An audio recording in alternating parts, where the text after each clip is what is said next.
अरे बहू, तुम भी हमारे साथ बैठ के खाना खाओ। मैं ऐसे भिखारियों की तरह जमीन पर बैठ के खाना नहीं खाती। सुनाया, ये क्या तरीका है बड़े भैया से बात करने का?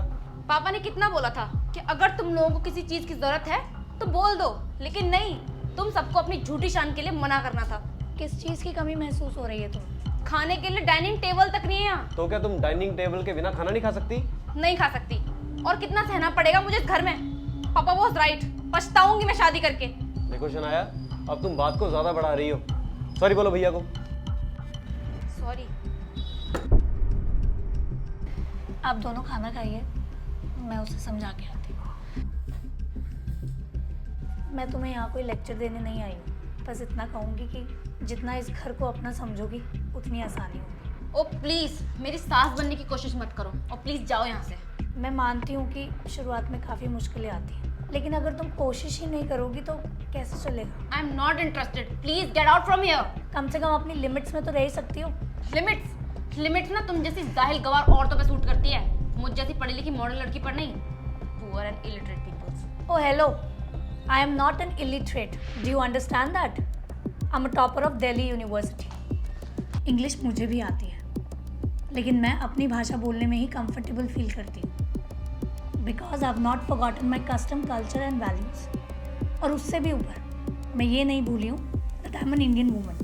मुझे ना आपकी लेक्चर सुनने में कोई इंटरेस्ट नहीं है। इनफैक्ट मैं तो ये सोच के हैरान हूँ कि आप इतनी एजुकेटेड होके इस मिडिल क्लास फैमिली में कैसे एडजस्ट करती है।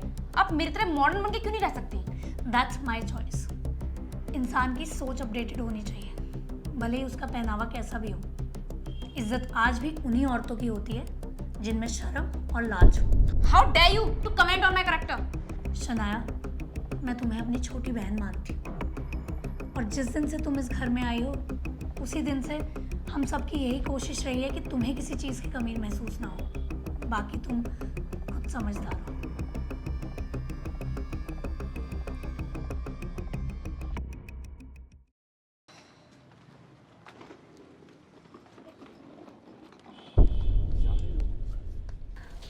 अरे बहू, पहले बता देते ससुराल जा रहे हो तो हम कुछ तैयारी कर लेते। इसकी कोई जरूरत नहीं है। मेरे डैड की इतनी हैसियत तो है कि वो आराम से हम दोनों को पाल सकें। So thank you. मैं कुछ समझा नहीं, क्या मतलब? शनाया ने बताया कि कल रात भाभी ने कैसे इसकी इंसल्ट की। अब यह अमीर है, बड़े घर से है, एजुकेटेड है, तो ये क्यों टॉलरेट करे?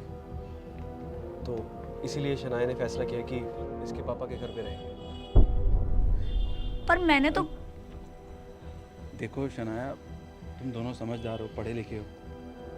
शनाया शहर की पढ़ी लिखी है, इसे थोड़ा तो वक्त लगेगा हमारे घर में एडजस्ट होने में। तुम इसके पति हो, तुम इसे सिखाओ ना कैसे रहते हैं बड़े परिवार में। अरे ऐसी भी क्या बात बोल दी मैंने जो तुम्हें इतना बड़ा फैसला लेना पड़ गया? अगर तुम्हें मेरी किसी बात का बुरा लगा हो तो प्लीज़ मुझे अपनी बड़ी बहन समझ के माफ़ कर दो। मैं आइंदा से इस चीज़ का ध्यान रखूँगी। देखो शनाया, हम दोनों भाई तुम्हारे जितने पढ़े लिखे तो नहीं हैं, लेकिन तुम्हारे यहाँ आने से पहले काजल ही सारा घर संभालती थी। लेकिन आज से तुम इस घर की मालकिन, तुम जैसा कहोगी हम वैसे ही रहेंगे। बस ये घर छोड़ने वाली बात कभी मत करना। मुझे ऐसी मेलो ड्रामेटिक मिडिल क्लास फैमिली में नहीं रहना। भैया, अब अगर ये फैसला कर ही चुके हैं ये घर छोड़ने का, तो मैं इसके साथ हूँ। इसे भी हक है अपने फैसले लेने का।